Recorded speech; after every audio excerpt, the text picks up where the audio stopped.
Did you ever wonder what your corporate leaders are doing and trying to understand what they're going to do in the next year, next 2 years? I have the opportunity to go to Philadelphia and be a part of the Leadership Institute volunteer planning meeting for the Project Management Institute. This is where the CEO, the board of directors, the management advisory groups or MAGs, and members of the various different committees of the board meet to discuss what we're going to be doing the next year at PMI. I am privileged to be there because I'm part of the ethics review committee. So next week I'll be able to bring you some ideas of what's going on in that area. My head should be just full of knowledge that we can bring to you. Speaking on what the Project Management Institute has to bring, if you go out to their website, the PMI.org, and click on it, you will immediately see what they call the jobs report. I think that's kind of misleading. It really should be careers, because we in project management are doing careers. We have a career path. But let's talk a little bit about what the careers are for PMI according to this job report. And it's discussing all the way out to 2027. One of the things that they had was they had PwC do a study with CEOs. And CEOs say they can't find the skill sets that they need within the project management environment. They said they don't have creative and innovative people. Guys, we need to be creative and innovative. And if you think about that, neuroscience brings in the creativity and innovation through our brains. So be creative, be innovative, think out of the box, and then these CEOs will want you. So what areas are the careers being developed? So they're being developed in construction and manufacturing. And if I look in the Philadelphia area, I live just outside of it, there's construction going on across the street from me. There's construction going on around the corner. There's also in the information services, if you are doing anything in cybersecurity, be innovative, be creative. Think about how the hackers are going to do things. And then you'll be able to think out of the box and be of use to the CEO that thinks that he or she doesn't have innovative and creative people. Next, there's also finance and insurance. This is an area that's blossoming. We have a lot of mergers and acquisitions. We have a lot of new startups. So again, be creative, be innovative. There's also management and professional services. Think about a legal firm. In fact, many of the legal firms are changing the way they do that. They used to have paralegals and the lawyers actually doing the project around the cases. Now they're bringing in the project managers to do the actual project management, so the paralegals and the legals can actually do just that, do legal services, look at what the law has to do, look at regulations. So be creative, be innovative. So where are the careers within project management? Well, the new project-oriented careers are in China. That's no surprise there. China's got a big burgeoning economy. So yes, there's a lot of jobs there, a lot of careers that you can go do. So you may find yourself traveling to China. You may find yourself going to India. I found that kind of interesting because I thought India was kind of on the decline. That is not what is being seen by the Project Management Institute. It's actually on the increase in the project management area. And third is the United States, which is great news for us because we need to have jobs within the United States. And careers in the project management field are blossoming here in the U.S. If the careers in project management are not filled by the year 2027, there were 11 countries that were looked at. And it was found that $207.9 billion, yes, I said that, with a B, billion dollars will be lost. That is revenue to companies. Can you imagine that? $207.9 billion for 11 countries. That just blows my mind. So let's get creative and innovative so that we can bring that down, especially in the country that you live. You don't want your companies to lose that amount of money. So think outside of the box. Where are the hot spots for project management careers? As I mentioned before, India is on the upswing. So believe it or not, India is number one. Second is Vietnam. Can you believe that? Vietnam, who I used to think was a small backward country, is no longer there. In fact, it's got one of the most stable currencies in the Southeast Asia area. So you want to look at Vietnam for project management careers.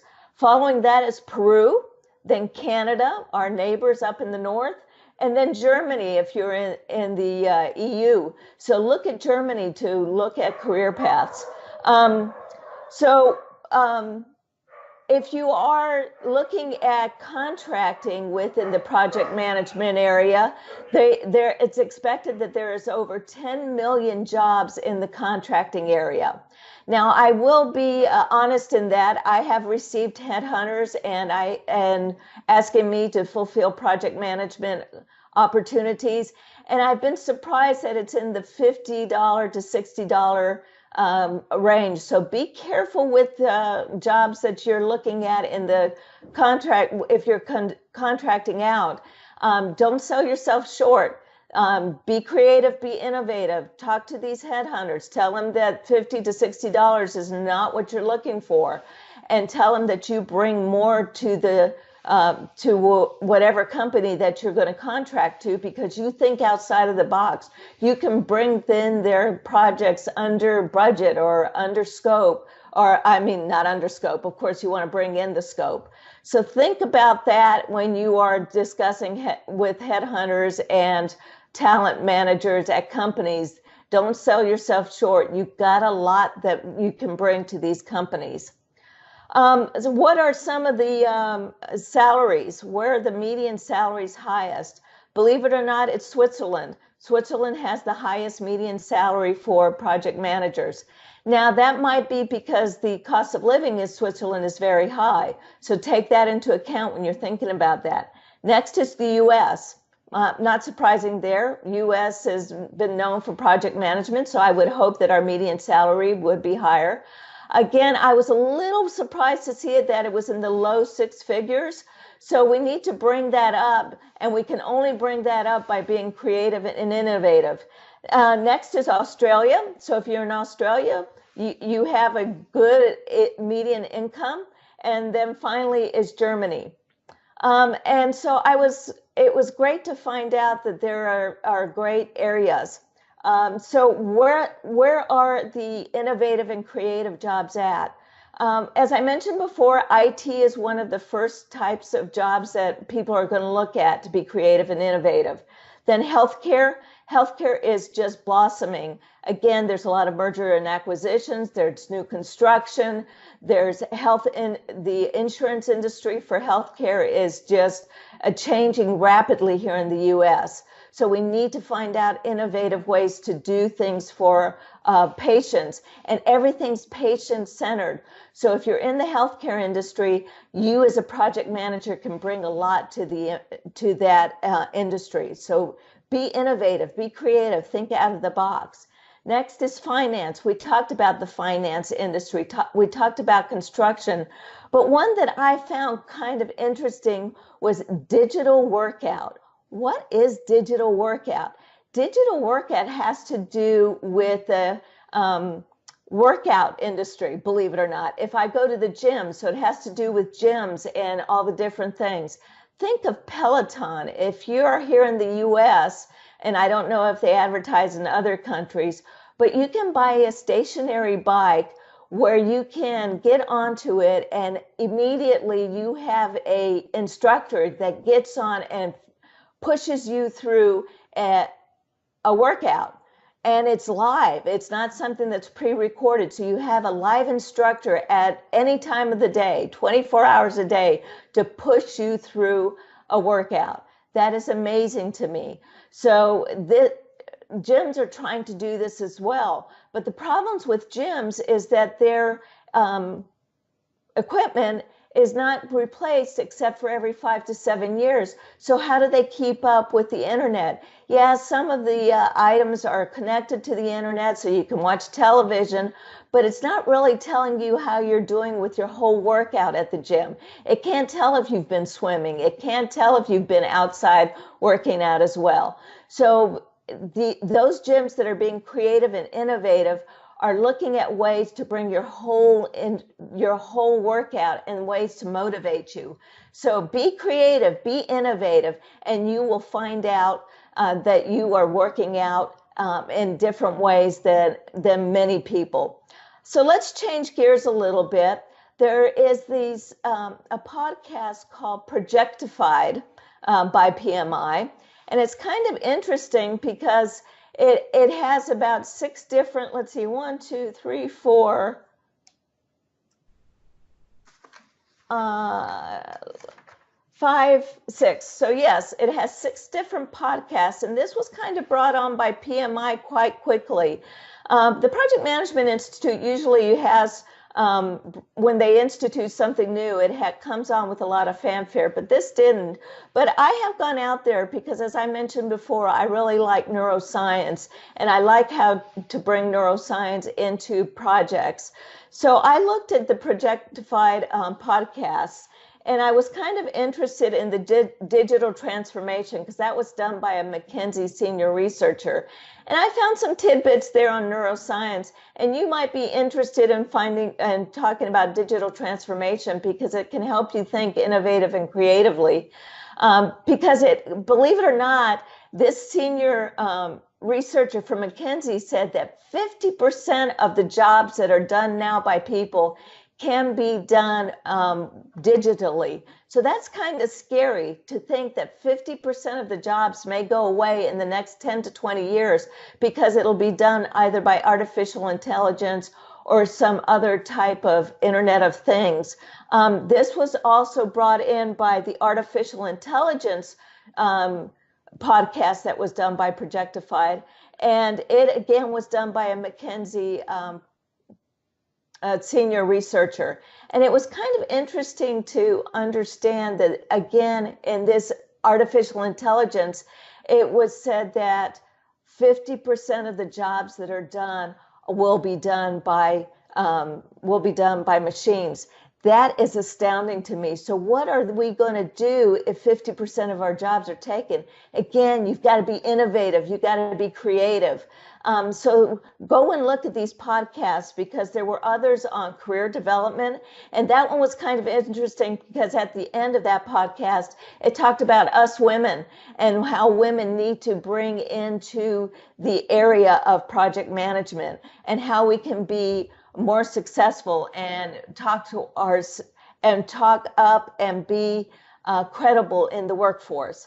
Another one was creativity. This was done by an author, and he talks about how we can be more creative in selling ourselves and selling our projects.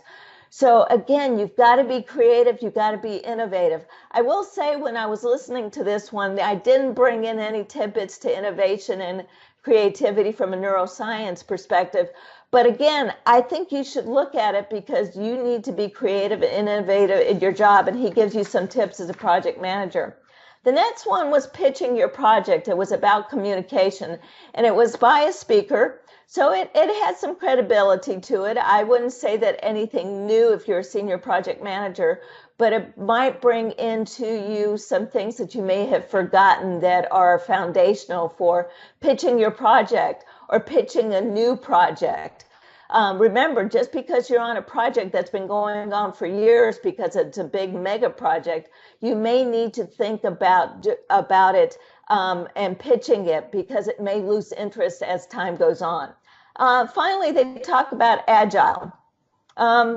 Agile seems to be the way we're going in project management, so we need to make sure that we understand agile. I'm not an agile expert. I've done a little bit of work in agile projects, but while we're on the subject of agile, I was absolutely taken aback when agile was made part of the PMBOK 6th edition.